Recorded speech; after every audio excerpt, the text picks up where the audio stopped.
Here are the top stories for May 16th. The Department of Justice said it has formed a panel of prosecutors to investigate the May 13th shooting at the Senate complex, incident involving the National Bureau of Investigation and the Senate's Office of the Sergeant-at-Arms. DOJ Acting Secretary Frederick Vida said the panel will look into the circumstances surrounding the confrontation at the Senate complex as part of an ongoing inquiry. He also directed all concerned law enforcement agencies, including the Philippine National Police and the NBI, to submit by May 20th all relevant evidence and records covering events at the Senate complex from May 11th to May 14th.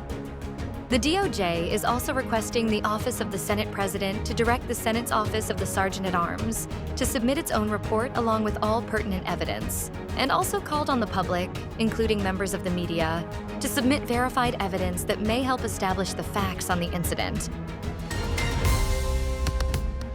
President Marcos reminded graduating cadets of the Philippine Military Academy that their loyalty must always remain with the Constitution and not with political interests, personalities, or ideologies. Speaking during the commencement exercises of the PMA Talang Dangal, class of 2026 in Baguio City, Marcos stressed the importance of integrity, discipline, and constitutional loyalty among future military officers. President Marcos said the country's security threats are no longer limited to traditional battlefields, and said that future military officers must be capable not only of responding to threats, but also of anticipating them before they fully emerge. Senate President Alan Peter Cayetano criticized members of the Senate minority bloc on Friday, May 15th, stating that they are prioritizing political ambitions over the safety of senators and staff during the recent shooting incident inside the Senate complex.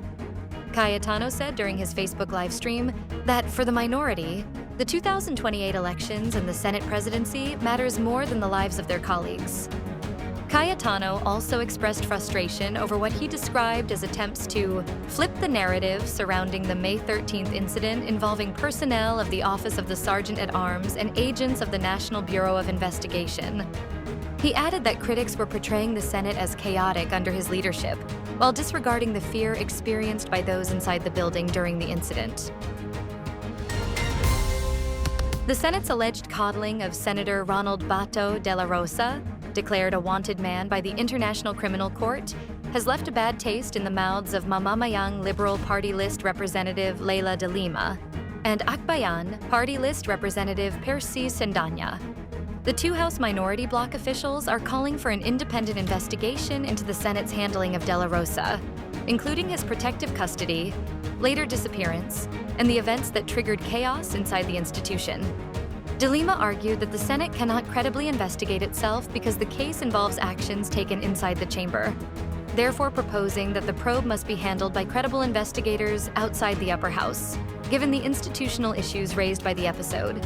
Meanwhile, Sendanya said the Senate's credibility had already been damaged by the events of the past days, and that the gunfire incident inside the Senate must be investigated to determine who set the events in motion and who benefited from them.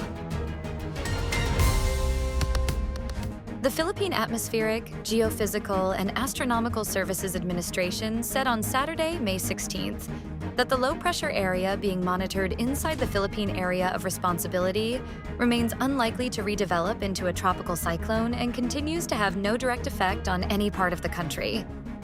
PAGASA weather specialist Loridin de la Cruz Galicia said the LPA, formerly Tropical Storm Kaloy, was last spotted 980 kilometers east of central Luzon. The state weather agency said the weather disturbance has remained almost stationary over the Philippine Sea in recent days.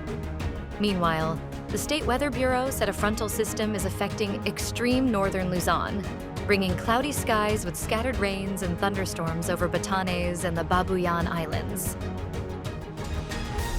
Stay updated with the latest news. Visit our website at www.com.ph or follow us on social media. Thanks for tuning in to the Manila Bulletin Daily Rundown.